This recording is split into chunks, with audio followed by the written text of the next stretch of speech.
Wow, Sony has some serious competition in the autofocus game. I got an early preview of the new Canon firmware update that doesn't release until September 30th for the EOS R and EOS RP, and honestly, I'm shocked at the improvements. And the best part is that it's free. Some people have said they prefer Sony's AF over Canon, but this update may change the game. Before I get into it, we publish new content weekly, so make sure to subscribe to our channel and tap the bell icon to get notified about our latest videos. We'll go over installation in a minute, but what can you expect with this update?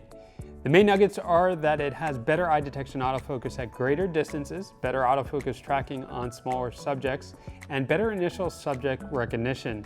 Now, when testing it out on the R and the RP, I did notice that the difference in the performance of the EOS R was more substantial than on the RP. The main upgrade is obviously the eye detect autofocus and tracking, but is it that much better than before the update? Well, see for yourself. Now here's a side-by-side comparison between the two.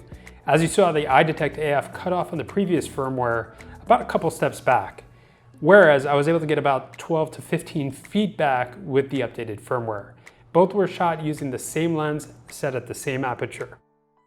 The autofocus is now so good that I was thinking it performed just as good as a Sony. So that got me thinking if that was actually the case, and I couldn't resist. I set up a Canon with the new firmware update and pitted it against a Sony to see how good the Canon autofocus really was.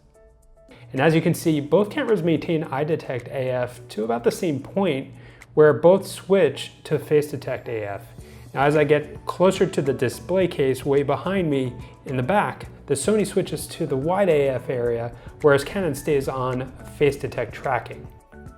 So what do you think? Who is winning the AF game, and what team are you on? Now, I'm very impressed with how much Canon's autofocus improved with the update. If you're thinking this firmware update was going to be another minor one, quite the opposite. This one is a game changer and really improves how this camera performs. I highly recommend that you do it, especially since it's free. So, how do you update your firmware?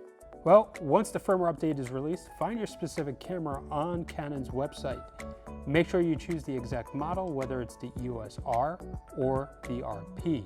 Also, make sure to download the correct version for your operating system, whether you're using Windows or Mac OS. Then click Agree and download the firmware, save it to an SD card. Now, make sure you format the SD card before putting the firmware on there. Don't put the file in a folder either, just copy it straight to the card. Then, with a fully charged battery, insert the SD card into your camera.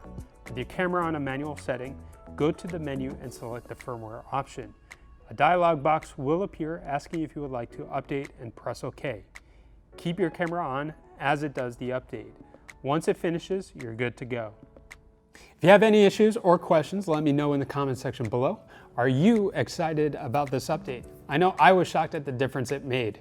If you like this video, remember hit the thumbs up button below, subscribe to our channel, and tap the bell icon. Thanks for watching. We'll see you in the next video.